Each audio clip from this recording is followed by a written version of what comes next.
O Senhor me deu um tema para ministrar, só que esse tema eu não vou conseguir completar todo ele.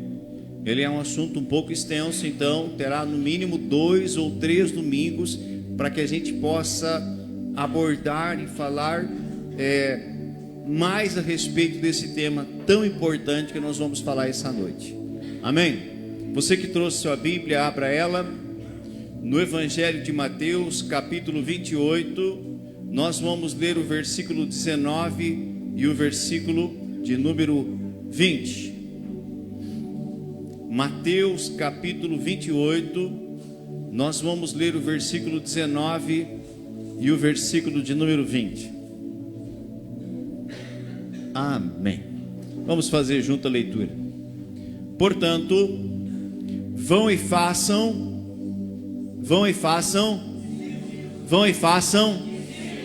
discípulos de todas as nações, batizando-os em nome do Pai, do Filho e do Espírito Santo, ensinando-os a obedecer a tudo quanto eu ordenei a vocês, e eu estarei sempre com vocês até o fim dos tempos. Fecha a Bíblia, fecha os olhos, vamos orar. Pai, aqui está a tua palavra.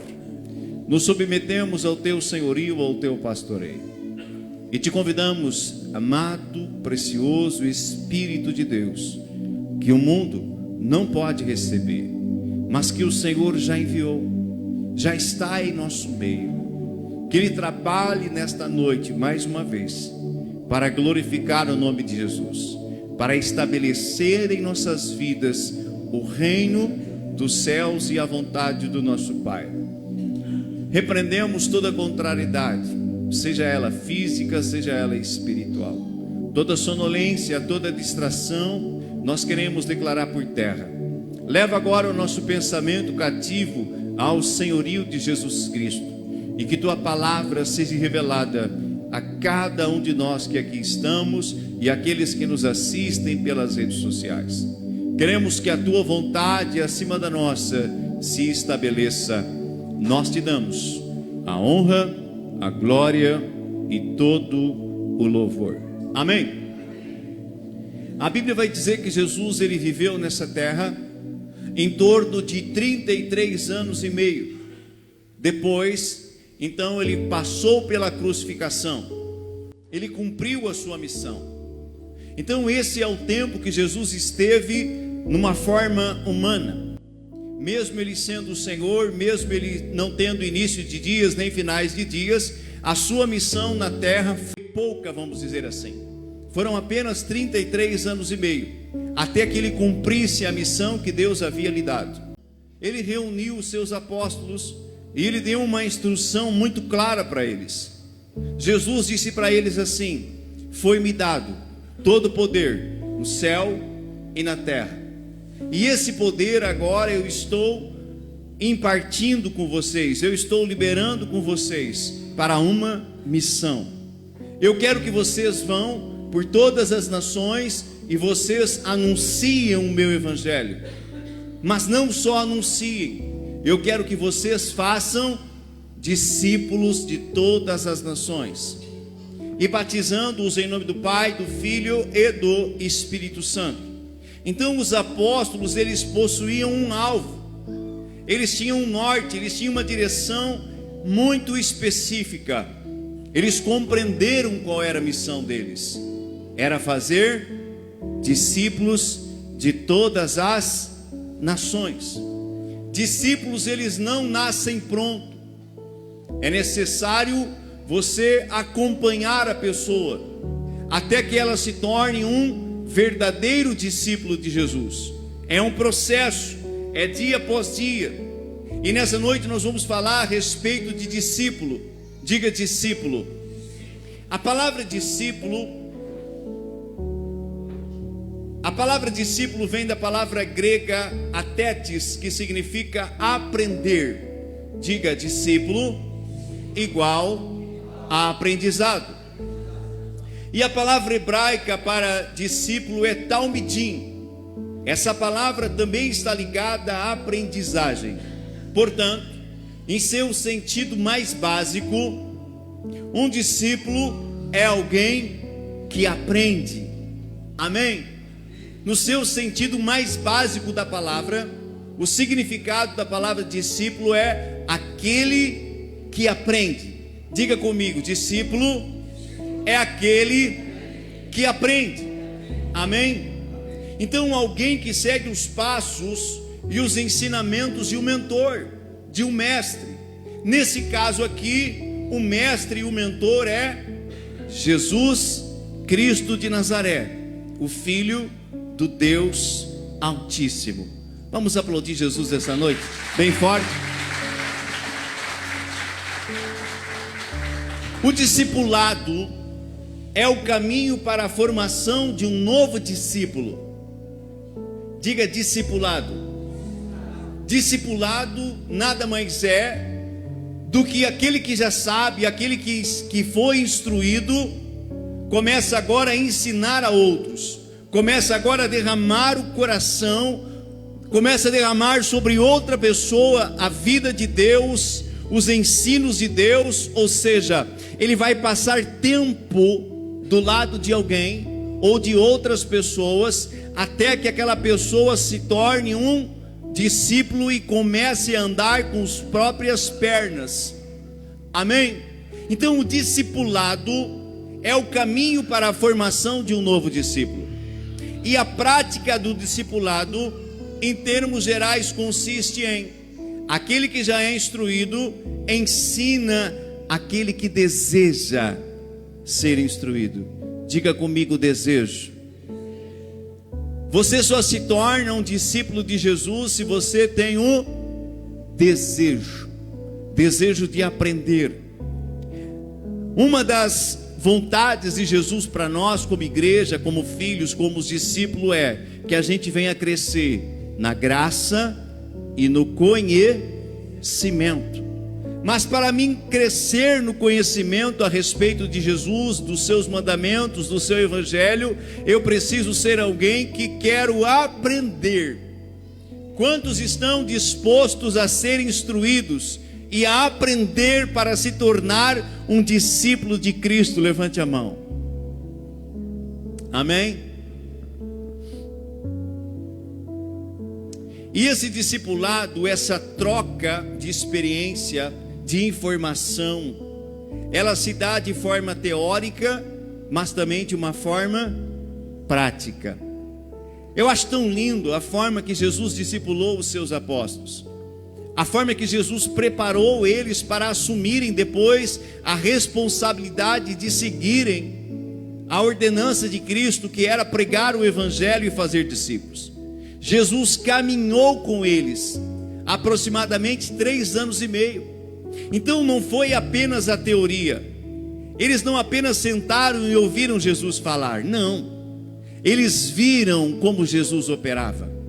Eles viram a maneira que Jesus executava os milagres, os sinais, como ele conversava com a multidão, como ele resolvia os problemas. Então o discipulado é isso, é você caminhar lado a lado com alguém que está apto a te instruir, tanto teoricamente como na prática. E quando eu estava nesse processo, todos nós estamos no processo de nos tornarmos uns discípulos melhor de Cristo, mas quando eu estava recém caminhando, recém dando os primeiros passos na fé, um dia eu recebi um convite do meu mentor, do meu líder. Ele disse assim: Germano, nós temos uma missão para fazer. E eu disse para ele: qual é?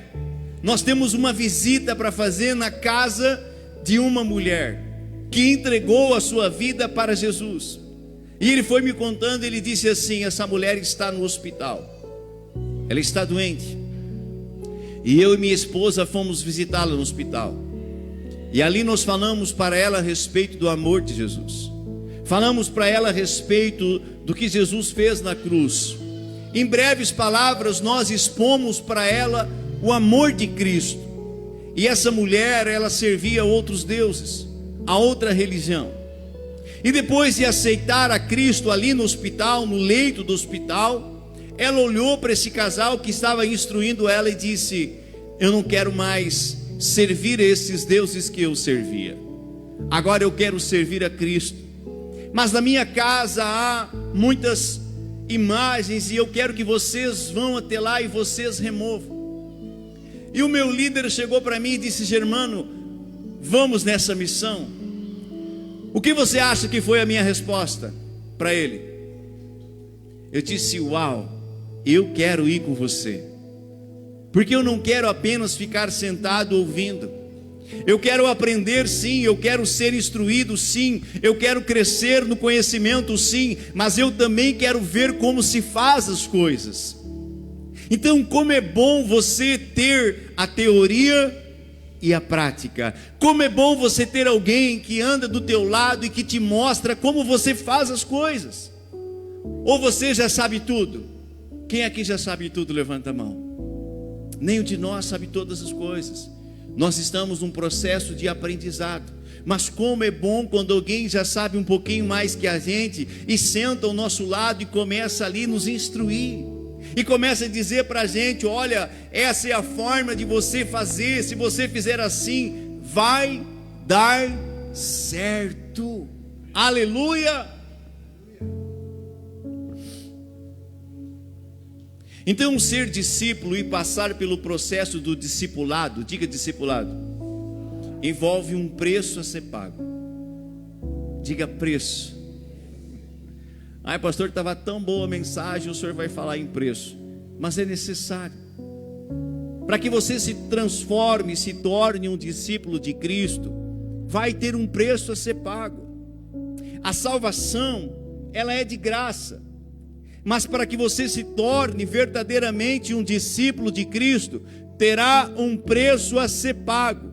Olha para alguém perto de você e diga assim: você está disposto? Diga, olhando bem no olho dele, diga: você está disposto a pagar o preço para se tornar um discípulo verdadeiro de Jesus? Qual é a resposta? Sim ou não? Vai ter um preço, mas vai valer a pena. Esse preço é tão pequeno perto daquilo que Jesus já fez na cruz do Calvário por nós. Nós estávamos destinados à morte e separação eterna de Deus, mas Cristo veio e se entregou por amor a nós, redimiu os nossos pecados e nos reconciliou com Deus Pai. Então o preço que nós vamos pagar perto do que Cristo já fez é tão pequeno, mas esse preço vai valer a pena. Diga, vai valer a pena. Então, ser discípulo e passar pelo processo do discipulado envolve um preço, envolve compromisso de ambas as partes, não só daquele que está ensinando, mas daquele que está aprendendo. Envolve preço e envolve compromisso. Então vamos explorar um pouquinho mais sobre o preço a ser pago no processo do discipulado. Um dos pilares do discipulado, tanto no Antigo Testamento como no Novo Testamento, é o ato de renunciar e servir. É esses dois pontos apenas que nós vamos abordar essa noite. Renunciar e servir. Diga comigo, um discípulo precisa renunciar e servir. Mas renunciar o que, pastor? Vamos aprender. No Antigo Testamento você vai encontrar o exemplo de como acontecia o processo de transição de profetas. Eu vou contar para você um pouquinho a respeito do profeta Elias. Em determinado momento a Bíblia diz que o profeta Elias, o grande homem de Deus do Antigo Testamento, alguém que ouvia a voz de Deus e trazia a mensagem para o povo, porque no Antigo Testamento o Espírito Santo, o Espírito de Deus, não era derramado sobre toda a carne. Havia algumas pessoas que Deus derramava do seu Espírito: reis, profetas e sacerdotes e juízes. Apenas essa classe de pessoa recebia do Espírito de Deus para o representá-lo. E um profeta nada mais é do que um porta-voz dos céus na terra. O profeta ouvia a voz de Deus e reunia o povo e dizia: olha, o Senhor está falando isso, o Senhor está apontando isso. Nós precisamos fazer isso. Deus está falando desta maneira. Então aqui nos dias do profeta Elias, ele enfrentou muita luta, muita oposição, muito combate físico e espiritual. E chegou um momento que Elias, ele não queria mais viver. Você vai ver isso no livro de 1 Reis, capítulo 19. Elias, ele faz uma oração e ele diz assim: Senhor, eu não quero mais viver. Eu não sou melhor que os meus pais. Eu não quero mais esse ofício de ser profeta, porque é difícil, está sendo difícil. Deus impede ele, Deus obriga ele a servi-lo e seguir sendo profeta. O que você acha? Não, porque Deus não obriga ninguém a nada. Nós temos o livre arbítrio. Então o próprio Deus respeitou, Clédio, o desejo do coração do profeta Elias. Mas antes de Deus levantar um novo profeta, o Senhor disse para Elias: eu quero que você faça ainda para mim 3 coisas. Olha só o que Deus pediu para Elias. 1 Reis, capítulo 19, versículo 15 ao 16, diz assim: volte pelo caminho por onde você veio e vá para o deserto de Damasco. Chegando lá, unja Azael como rei de Arã. Unja também Jeú, filho de Nissi, como rei de Israel, e unja Eliseu, filho de Safate, de Abel-Meolá, para suceder você como profeta. Então Deus aceitou o pedido de Elias, mas disse para ele: antes de eu te recolher, você vai preparar um novo profeta, um sucessor. Isso aconteceu do dia para a noite. O que você acha? Elias chegou diante de Eliseu e disse: agora a partir de hoje você é profeta, assume o meu cargo, assume o meu ofício, vai, me representa a Deus diante do povo. Foi assim? Não. Existiu primeiramente um processo de discipulado. Diga discipulado. A Bíblia não fala, mas os estudiosos, eles declaram que Eliseu, ele andou com Elias aproximadamente de 6 a 8 anos. Às vezes nós lemos na Bíblia e pensamos: não, foi um mês, foi uma semana, e Deus recolhe Elias e agora Eliseu assume o ofício. Não, foram 6 anos. E olha o que acontece com Eliseu. Quando Elias chega na casa dele, a Bíblia vai dizer que Eliseu estava lavrando a terra. Esse homem tinha 12 juntas de bois. Amém? Quantas juntas de bois? 12. Sinal que ele tinha bastante terra e recurso também, para ter 12 juntas de bois. E ele já estava na 12ª junta, ou seja, já estava no final de arar a terra para plantar a terra. Eliseu não era profeta. Eliseu, ele era um agricultor, ele era um plantador. Esse era o ofício dele. Mas Deus escolheu Eliseu para ser um novo profeta. Quando Elias chega diante de Eliseu, Cristiano, ele tira a capa dele e ele faz assim, ele lança sobre Eliseu. E Eliseu sabia o que significava aquilo. O que significava tirar a capa e lançar sobre o outro? Naquele momento Eliseu entendeu: Deus está me escolhendo, Deus está me chamando para ser um profeta. Aí eu te faço uma pergunta: Elias obrigou Eliseu a vir após ele? Não. Tudo no reino de Deus é de uma forma voluntária. Quantos discípulos de Jesus já tem aqui dentro? Levante a mão. Vou te fazer uma pergunta: Deus te obrigou? Deus disse para você: você tem que ser meu discípulo, senão eu acabo com a tua raça. Foi assim? Não foi. Não é assim que funciona. É uma escolha nossa. Nós começamos a escolher andar com Cristo, porque nós começamos a compreender que não existe outro caminho que nos leva diante de Deus a não ser Jesus Cristo. Ele é o caminho, Ele é a verdade, Ele é a vida, e ninguém vai ao Pai a não ser por Ele.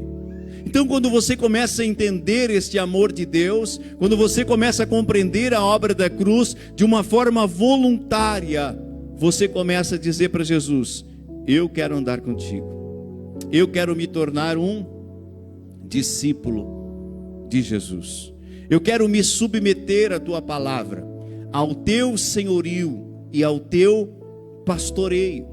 Posso ouvir um amém? Então Eliseu virou discípulo de Elias, pois este seria o sucessor de Elias. E quando olhamos para esse processo de discipulado, vamos identificar alguns pontos importantes. Olha só, Eliseu não foi obrigado a servir Elias. Esse é o primeiro ponto. Foi uma decisão pessoal que ele precisou tomar. E essa decisão exigiu de Eliseu, renúncias. Diga renúncia. Ele não poderia mais permanecer vivendo para ele mesmo. Aqui está a primeira renúncia que Eliseu precisou ter. Ele não poderia mais permanecer vivendo da mesma maneira. Elias não tinha paradeiro, irmãos. Aonde Deus mandava ele ia.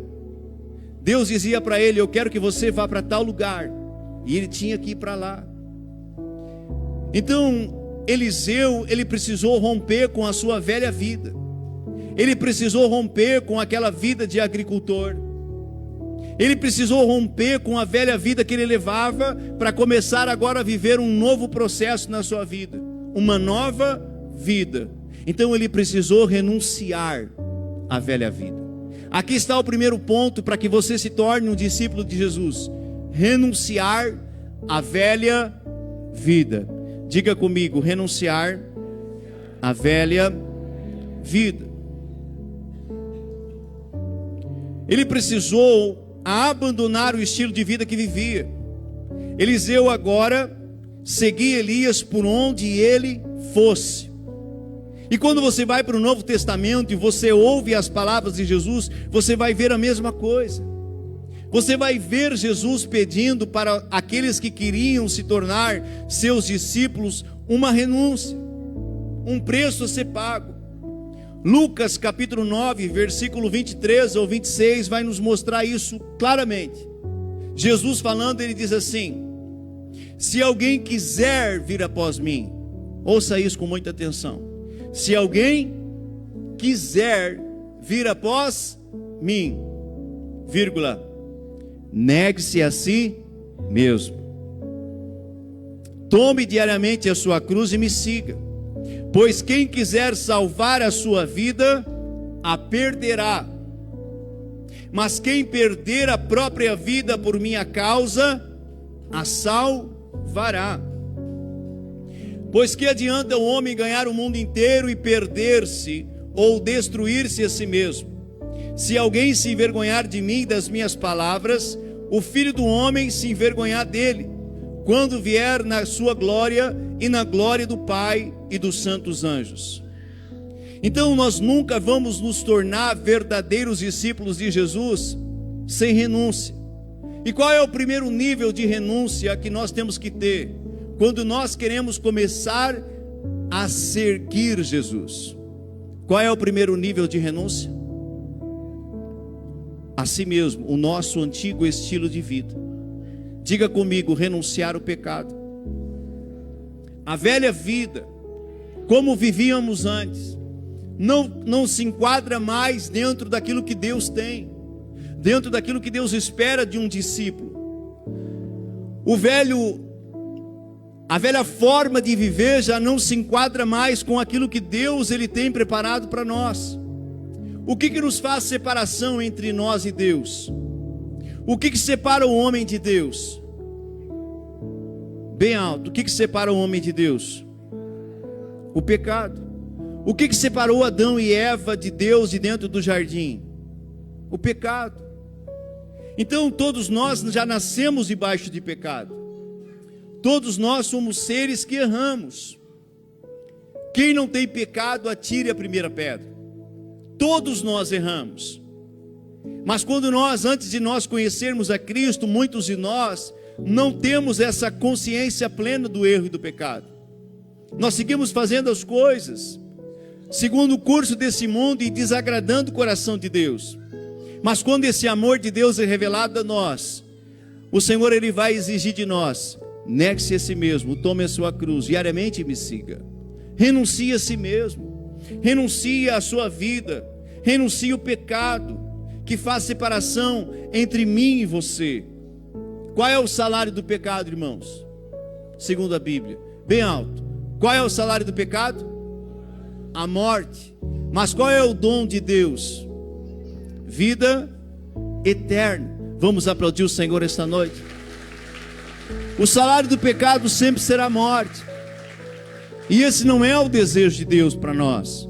O desejo de Deus para nós é vida, e vida em abundância, vida eterna. E Cristo já pagou o preço pelo nosso pecado.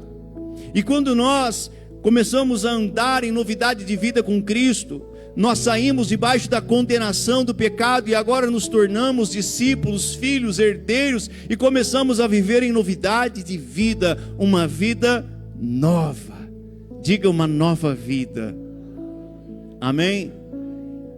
Glórias ao Senhor por isso. Então aqui está o primeiro nível de renúncia ao pecado, irmãos.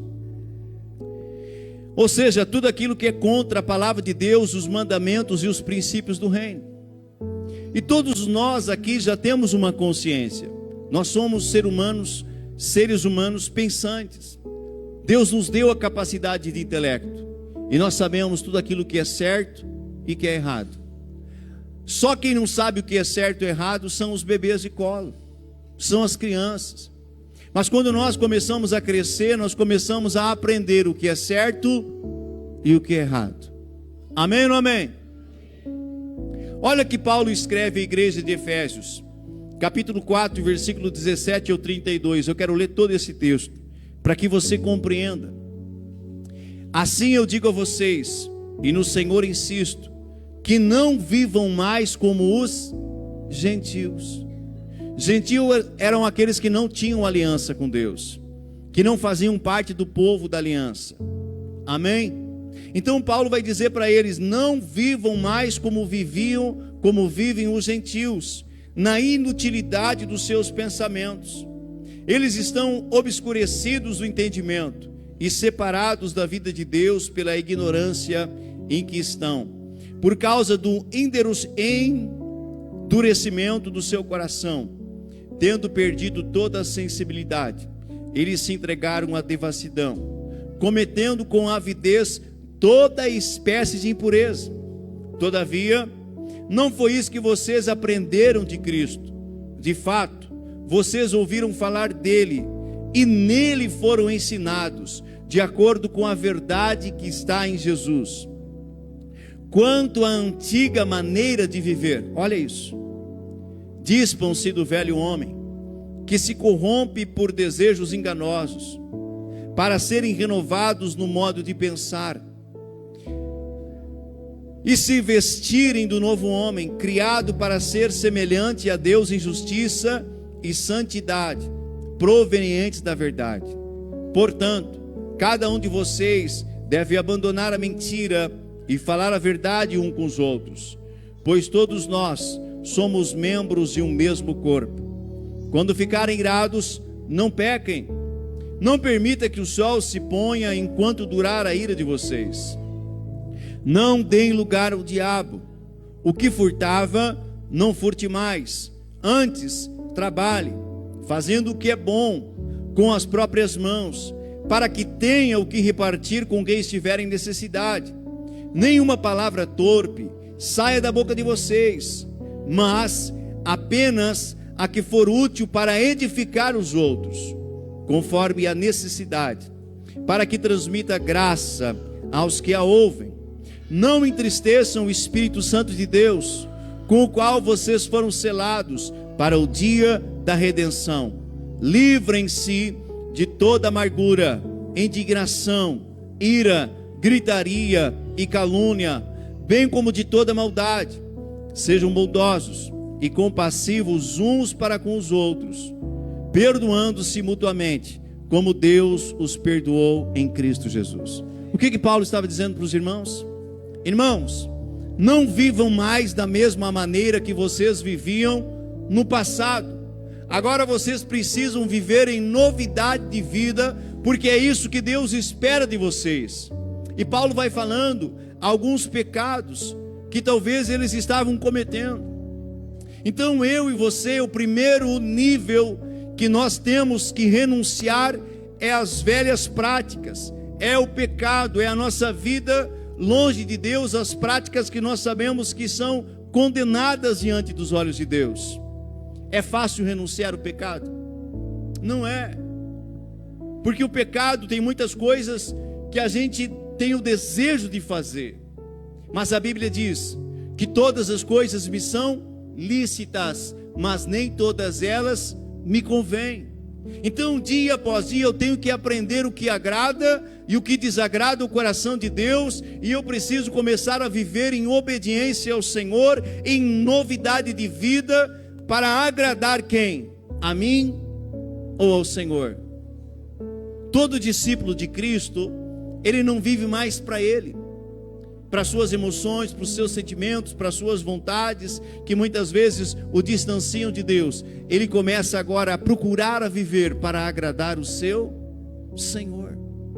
Por isso que aos olhos do mundo, o cristão, o discípulo de Jesus, ele é considerado como louco. Porque as pessoas que ainda não conhecem a verdade, não conhecem a Cristo, eles olham para um discípulo de Cristo, eles olham para aquele que nasceu de novo, e eles vão estranhar. Jesus disse para os seus discípulos: vocês estão no mundo. Completa a frase. Vamos todos juntos. Jesus disse para eles: vocês estão no mundo, mas vocês não, diga bem alto, vocês não são do mundo. No 3 você vai dizer bem alto. Amém? Combinado? Jesus disse para os discípulos: vocês estão no mundo, mas vocês não. Eu não sou desse mundo. Quem mais não é desse mundo? Levante a mão. Nós estamos na terra, estamos de passagem aqui, mas aonde está o nosso reino? Aonde está o nosso Senhor? Para onde nós estamos rumando? Não é para esse reino aqui, é para o reino dos céus, o reino da eternidade. Então nós estamos no mundo, mas não somos do mundo, ou seja, o mundo não pode mais ter o poder de nos influenciar ao nível de nós permanecermos vivendo nas práticas erradas. Eu tenho que procurar andar em novidade de vida e agradar o coração do meu Senhor. Quantos aqui já renunciaram a algo por amor a Cristo? Levanta a mão para o céu. Ainda falando no campo da renúncia, eu estou indo para o fim. Diga glória a Deus. Viu como a mensagem é extensa? Não teria como abordar tudo. Eu estou só na superfície, tem muita coisa linda ainda. Quantos vão estar domingo que vem aqui? Para seguir aprendendo. Quem quer aprender? Quem quer ser discipulado? Aplauda bem forte a Jesus. Aleluia. Vamos lá. Ainda falando do campo da renúncia, podemos citar a questão de não colocar nossa família acima do Senhor. Diga ai, ai, ai. Aqui a coisa, o sapato vai apertar. Sabe quando dá o calinho no pé? Quem já teve calo no pé? É bom ou não é bom?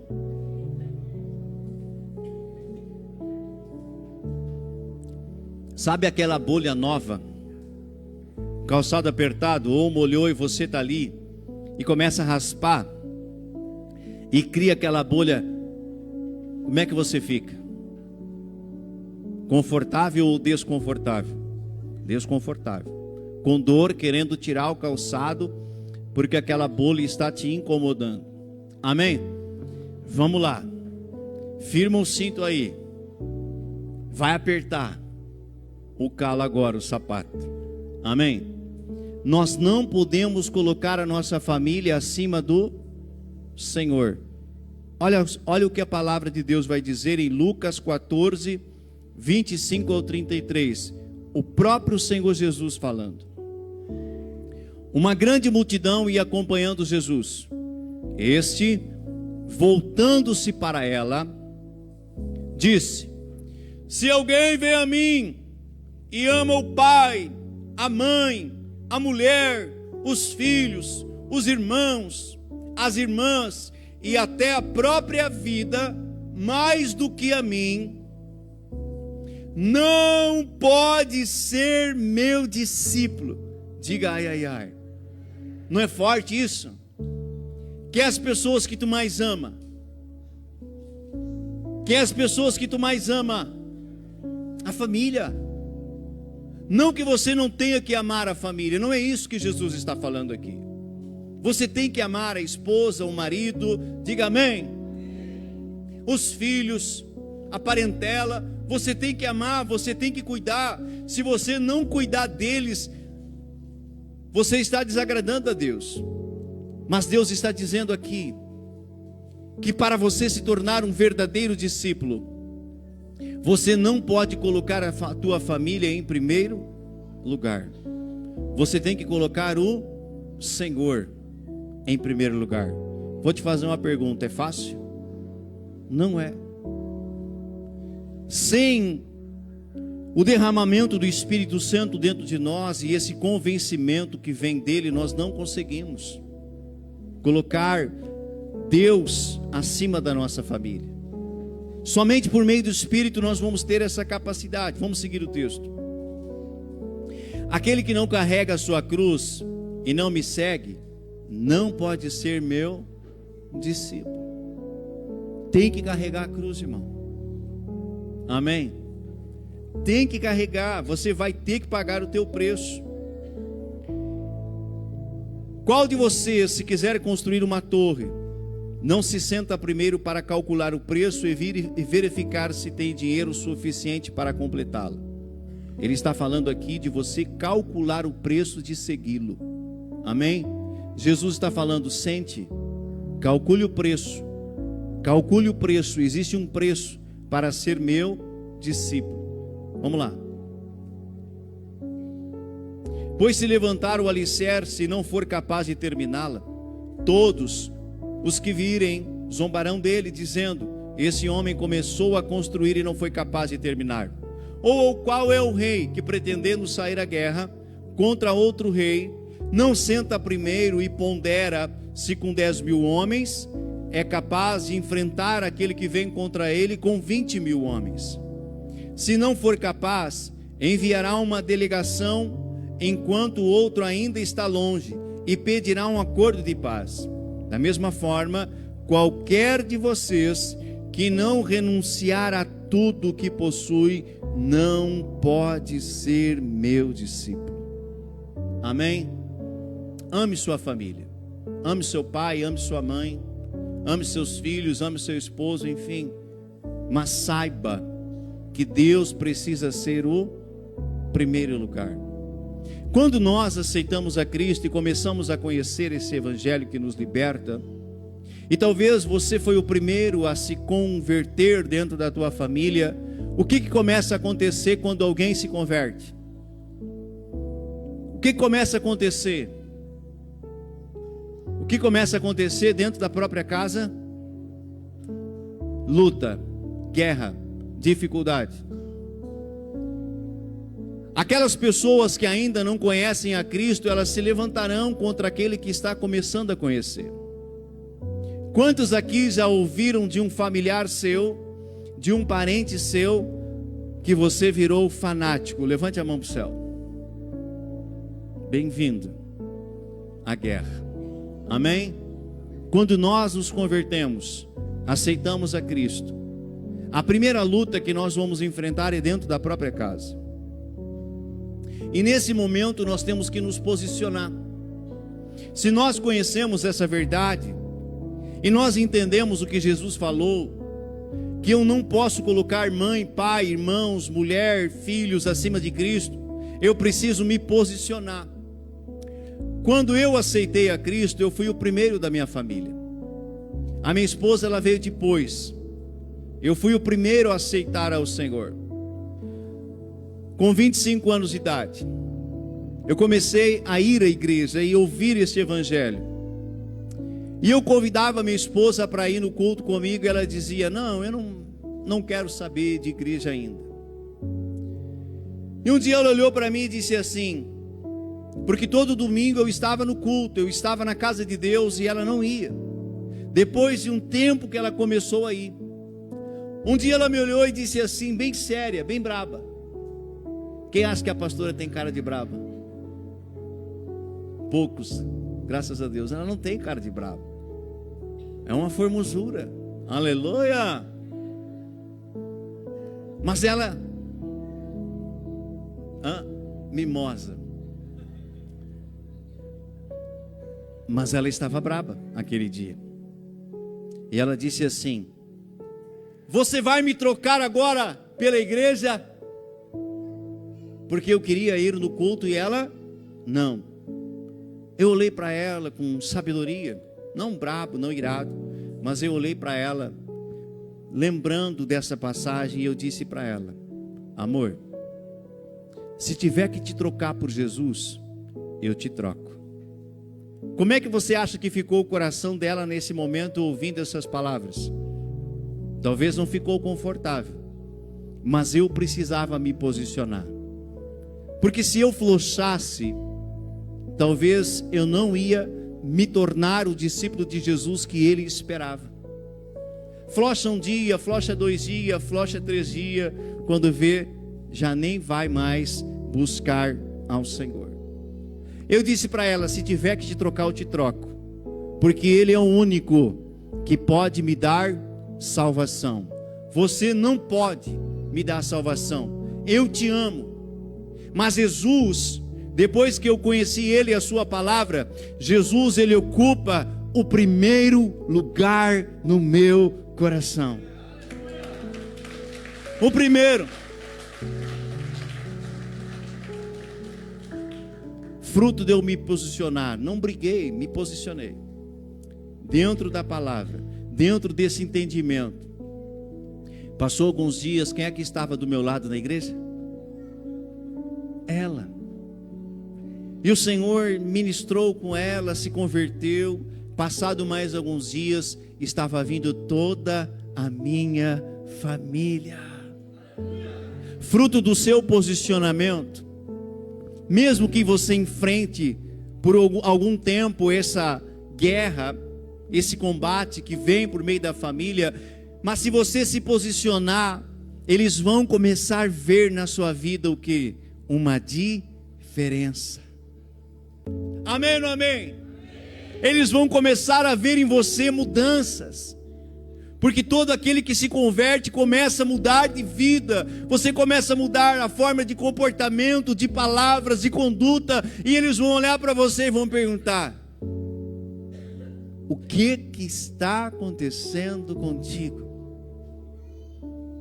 Não é assim? E eles vão começar a desejar aquilo que já está na tua vida. Aleluia, que é a presença do Senhor. Como seria importante nós tirarmos uma selfie sua, uma foto sua, quando você chegou na primeira vez na igreja, e depois de um tempo tirar outra e fazer o antes e o depois. Você ia ficar assim. Sério, irmãos, você ia ficar assim: este sou eu?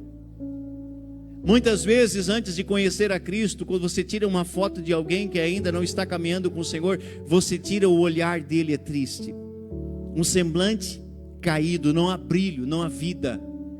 Mas passado alguns meses, passado um tempo, fruto do Espírito Santo estar habitando dentro daquela pessoa, o rosto dela começa o quê? Começa o quê? A brilhar. Não é o creme caríssimo que as mulheres compram, aleluia, não é, por mais que seja bom, mas não é o creme, é o óleo do Espírito Santo, é a presença de Deus dentro de nós, que aformoseia o nosso rosto. Siga usando creme, amém? Mas existe um creme muito melhor. Quem disse, ô glória? Existe um creme muito melhor, que é a unção de Deus, é a presença dele em nossas vidas, que traz um brilho em nossos rostos, traz uma alegria diferente, uma esperança diferente. Então, 2 tipos de renúncia. O primeiro, a renúncia do pecado, da velha forma que você vivia. Você vai ter que renunciar. A segunda renúncia, você não vai poder mais colocar a sua família em primeiro lugar. Você vai ter que colocar o Senhor em primeiro lugar. Aí sim você está arrumando para ser um discípulo do Senhor. Finalizando, agora nós vamos abordar brevemente a questão de servir. Diga servir. Durante o seu treinamento, Eliseu precisou servir Elias. Amém? Quando você vai viajar, vai ficar 3, 4 dias fora, o que você faz? O que você arruma? A mala. Sim ou não? O homem leva quantas malas quando vai viajar?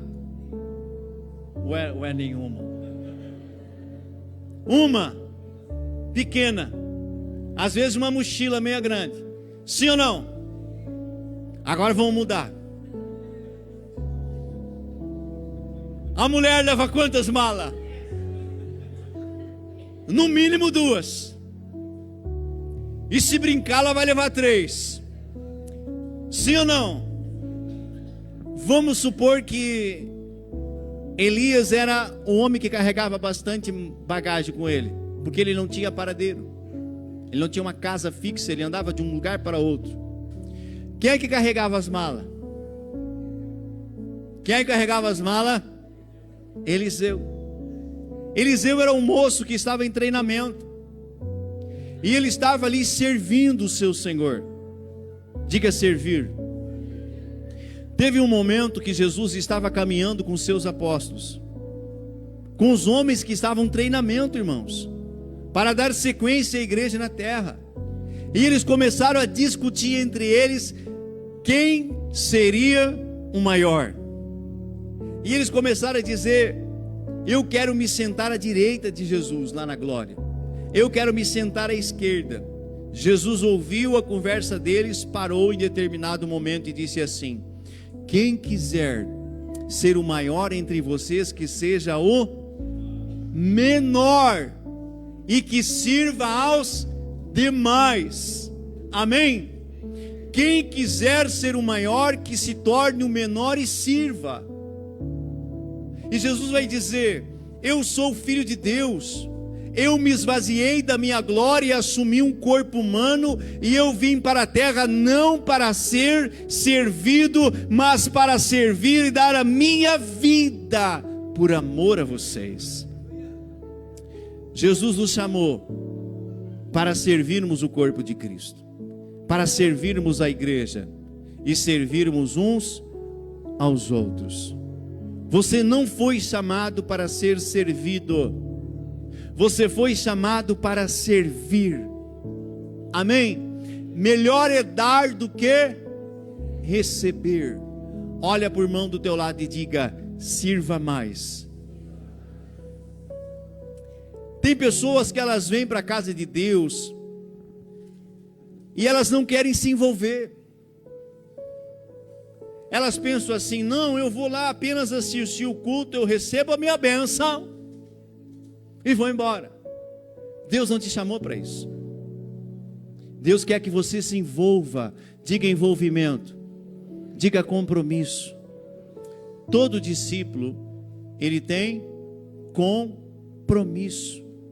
Compromisso com Deus, compromisso com o reino de Deus, compromisso com a casa de Deus. Então Deus nos chamou para servirmos uns aos outros.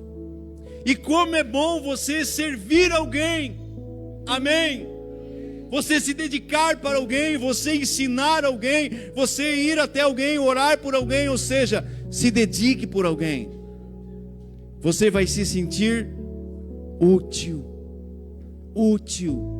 valorizado. Deus sabia disso. Por isso que ele estabeleceu esse princípio para os seus discípulos de servirmos uns aos outros. Você está servindo? Dentro da casa de Deus, queridos, pode existir dois tipos de classe de pessoas. Dentro da mensagem, o primeiro deles, pode existir aqueles que são apenas seguidores e aqueles que são discípulos. O que é o seguidor? O seguidor é aquele que não tem compromisso. Ele vai até um momento com Cristo e depois ele vira as costas e vai fazer outra coisa. Mas o discípulo, ele vai viver toda a sua vida voltada para o seu Senhor. Lembra quando Cristo começou a dizer que ele ia passar pela crucificação, e ele começou a dizer: é necessário que vocês comam minha carne e bebam meu sangue. Uma multidão estava seguindo ele, mas porque eles não entenderam o que Jesus estava falando, o que a Bíblia diz que aconteceu? Muitos deles viraram as costas e foram, diga embora, foram embora. Deixaram de seguir a Jesus. E Jesus olhou para os 12 e falou assim: vocês também querem ir embora? O que Pedro respondeu, irmãos?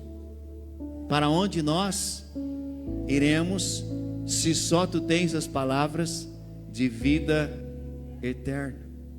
Jesus olha para ele e diz: muito bem, Simão Barjonas, não foi carne e sangue que revelou isso a você, mas foi o meu Pai que estás nos céus. Amém? Discípulo é compromissado, ele vai até o final, ele não está apenas observando, ele quer se envolver, ele quer servir, ele quer fazer alguma coisa. Se coloque de pé nesta noite. Essa mensagem ela segue, aleluia. Mas por hoje é isso. Senão você não vai conseguir mais assimilar. A mente já vai começar devagar. Amém ou não amém? Para que o Senhor ele nos traz uma mensagem como essa? Para nós refletirmos como nós estamos. Se somos discípulos ou somos seguidores. Se estamos nesse processo de nos tornarmos discípulos, se verdadeiramente queremos ser discípulos ou não. Amém ou não amém? Haverá renúncia? Sim, irmãos. Não tem como se tornar um discípulo sem renúncia. Não coloque sua família acima de Deus. Você ouviu a mensagem claramente.